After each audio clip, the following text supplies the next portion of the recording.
নমস্কার বন্ধুরা, আজ আরও একটা রোববারের ব্লগ নিয়ে তোমাদের কাছে চলে এসেছি। সকালবেলা ঘুম থেকে উঠে বাজারে যাওয়ার পালা। আর আজ আমরা বেরোনোর সময় এই মহারাজ ঘুম থেকে উঠেছেন আর কোনোভাবেই আমাদেরকে ছাড়বেন না, আমাদের সাথে যাবেন। তো বাধ্যতা, ওকে নিয়ে আসতেই হলো।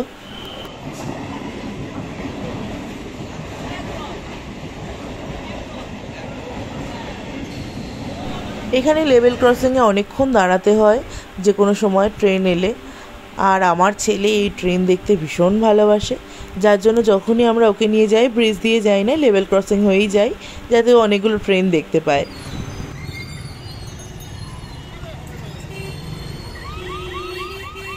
তারপর গেট উঠতেই এগিয়ে গেলাম আবার। কাল বাড়িতে রান্না পুজো, কিছু জিনিস কেনার ছিল, তার জন্যই মেনলি আমি বেরোলাম, না হলে আমি বেরোতাম না আজকে, বাড়িতে অনেক কাজ। তারপর ব্রিজ হয়ে বাড়ি ফিরে আসলাম। একটু মাছ বাজারে যাওয়ার ছিল, মাছ বাজারে ছিল অসম্ভব ভিড়, যার জন্য আমরা ওকে নিয়ে যাইনি। তারপর ও আর ওর বাবা মাছ কিনে নিয়ে চলে এলো, আর আমি এদিকে মাংসের দোকানে একটু মাংস কিনছিলাম। বাড়ি এসে ঠিক এই লেভেলের অত্যাচার শুরু হচ্ছিল কৃষ্ণাদির সাথে। এটা কিন্তু মারপিট নয়, এটাই ওদের খেলা, এইভাবেই ওরা আনন্দ করে আর এইভাবেই দুজন দুজনকে আদর করে, এটাই নাকি ওদের খেলা। তো যা হোক, যা মাছ চিংড়ি এনেছিলাম, মাংস এনেছিলাম, সেগুলো এবার ঢেলে নেওয়ার পালা। তার আগে একটু ডাব এনেছি, ছেলেটাকে একটু ডাব দেবো, আর ছেলের দুধও দিয়ে গেছে, সেটা গরম করব। চিংড়ি পেয়েছিলাম ভালো, চিংড়ি নিয়ে এসেছিলাম চচ্চড়ি বানাবো বলে। আর এদিকে 2 পিস মাছ নিয়ে এসেছিলাম, 1 পিস আমার ছেলে আর 1 পিস আমার পিসি শাশুড়ি, উনি যেহেতু মাংস খান না।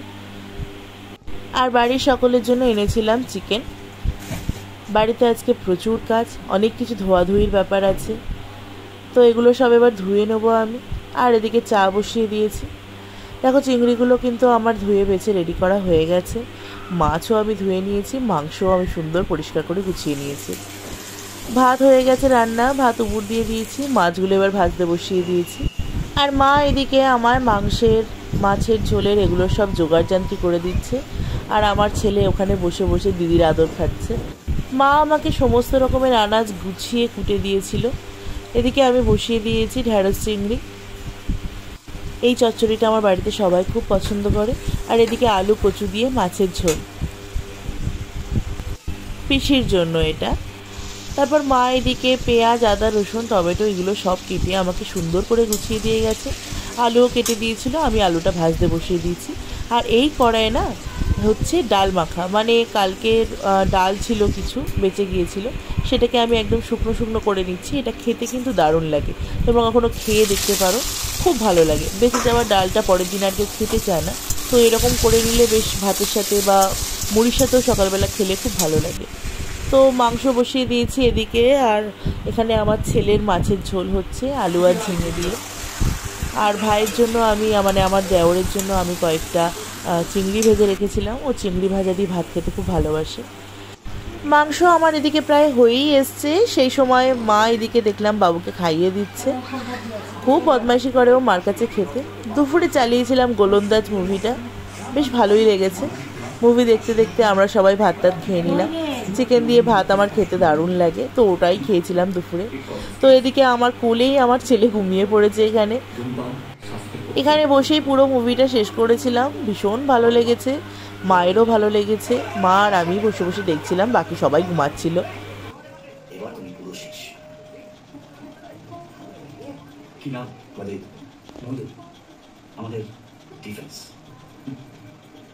খেলার মাঠে জাতপাত হয় না, খেলার মাঠ মানুষকে বাঁধে, ভাঙে না।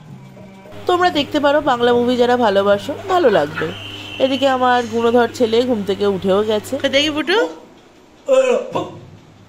আর উঠেই বাবার সাথে শুরু করে দিয়েছে বদমাইশি। হয়েছে বিয়াওয়ারা থেকে ছেলের জন্য একটা কোয়ার সেট অর্ডার করেছিলাম, যেটা এসেও গেছে, আর ভীষণ ভালো হয়েছে। প্যান্ট দিয়েছে, ভালো হয়েছে জামাটা, পড়বে তো কবে? আচ্ছা, জামার কোয়ালিটি ভীষণ ভালো ছিল, জামার কাপড়টা ভীষণ ভালো ছিল। তারপর সন্ধেবেলা সন্ধ্যের মুখোমুখি বরের সাথে একটু বেরিয়েছিলাম, একটু কেনাকাটা ছিল বাইরে। তারপর ফেরার সময় একটু দই নিয়ে এসেছিলাম, এটা আশীর্বাদের দই, এটা প্রথমবার আমরা খেলাম। এসে দেখলাম মা ছেলেকে দুধ খাওয়াচ্ছে, আর ছেলে তো দই পেয়ে ভীষণ খুশি।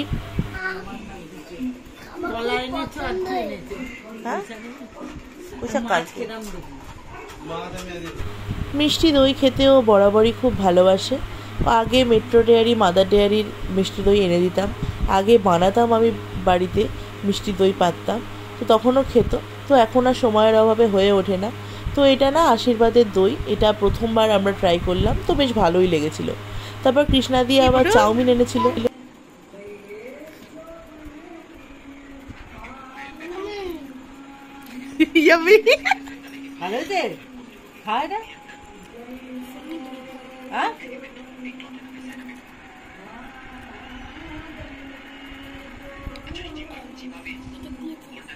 রেখে দিয়ে চলে যাও।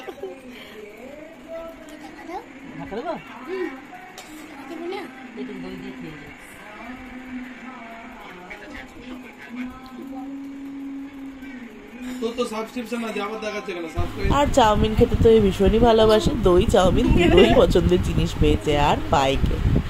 এদিকে সন্ধেবেলা আর একটা মহান রাজকার্য নিয়ে বসে গেছিলাম। জন্মদিনে ছেলে পেয়েছিল এই টেন্ট হাউসটা, তো আগেও খুলেছিলাম, তখন ঠিকঠাক সাজাতে পারিনি। তো আজকে হাজব্যান্ডকে বললাম যে চলো দেখি সাজানো যায় কিনা। তো প্রথমে তো একদমই পারছিলাম না, এদিক ওদিক করে লাগিয়ে কোনোভাবেই কোনো কিছু করে উঠতে পারছিলাম না। তারপর দুজন মিলে অনেক চেষ্টা করে লাস্টে গিয়ে টেন্ট হাউসটা বানাতে পেরেছি ঠিকঠাক করে। ওর একটা সিস্টেম আছে, কোন রডটা কোন দিকে যাবে, মানে কোন ওই লাঠিটা কোন দিকে যাবে, এটাই আমরা বুঝতে পারছিলাম না, ধরতে পারছিলাম না। তো তারপরে গিয়ে যখন ঠিকঠাক হলো, তো দারুণ হলো টেন্ট হাউসটা। প্রায় 6 থেকে 7 বার এদিক ওদিক করার পর গিয়ে টেন্ট হাউসটা ঠিকঠাক লেগেছে। কই আমার বাবা কই?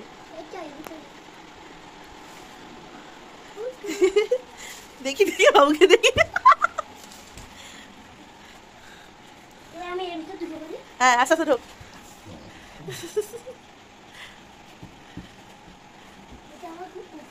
কই দেখি ফুটুকে।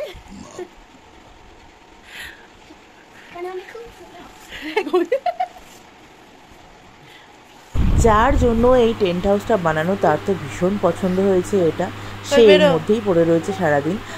আর এই টেন্ট হাউসটা ওকে দিয়েছিল আমার দেওরের বন্ধু বান্ধবরা ওর জন্মদিনে। এখন বাজে রাত ওই 9:35 মতো, আর এখানে আমার দেওর বাড়ি ফিরেই বলছে আমি ম্যাগি খাবো, আর সেখান থেকে ভাগ বসানো তো আমার ছেলের জন্মগত অধিকার। ওকে ম্যাগি খেতে দেখেই বাটি নিয়ে চলে গেছে ওর কাছে, বাটি করে অল্প একটু ম্যাগি নিয়ে এসছে, নিয়ে এসে আমাকে বলল তুমি আমাকে খাইয়ে দাও। তো আমিও একটু ম্যাগি খাইয়ে দিচ্ছি। জানি এটা খুবই আনহেলদি, এত রাতের পক্ষে এক্ষুনি ভাত খাবে, জানি না কতটা খেতে পারবে কি না পারবে, কিন্তু ওই কিছু করার তো নেই, খাবেই, দেখতে যখন পেয়েছে। আর চাউমিন ম্যাগি এগুলোর পোকা আমার ছেলে প্রথম থেকেই, চাউমিনটা বিশেষ করে ভীষণ ভালোবাসে। বাড়িতে যতই ভালো করে করে দাও না কেন ওর পছন্দ হয় না, ও বাইরের চাউমিনই খেতে সবথেকে বেশি ভালোবাসে। ম্যাগি খেতে ভালোবাসে বলে আমি মশলা ছাড়া 2-1 বার করে দিয়েছিলাম, কিন্তু তার মুখে রোচে। তারপর রাতে খাওয়ার সময় বর চালিয়েছিল এই মুভিটা, আমি সাজেস্ট করেছিলাম, কিন্তু আমি শেষ অবধি দেখতে পারিনি, এত ভায়োলেন্ট মুভি। কিল মুভিটার নাম অনেকেই দেখেছো হয়তো, তো ভালো লেগেছে, কিন্তু দেখতে পারিনি শেষ অবধি। যা হোক, আমি একটু দুর্বল প্রকৃতির মানুষ।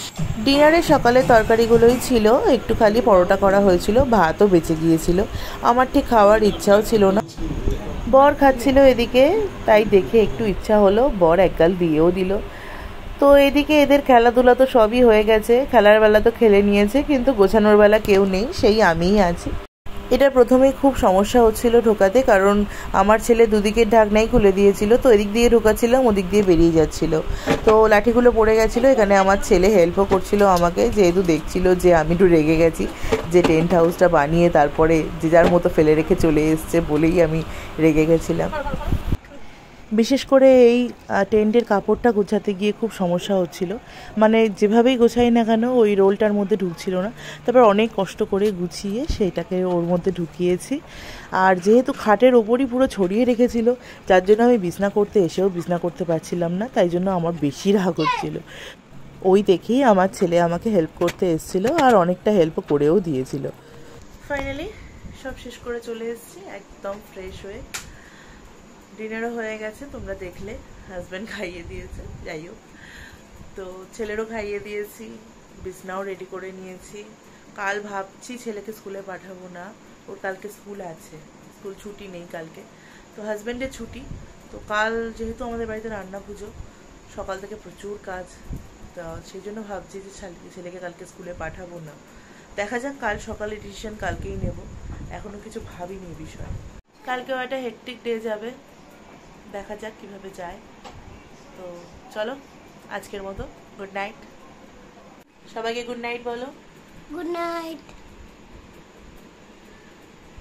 তোমরা সবাই ভালো থেকো।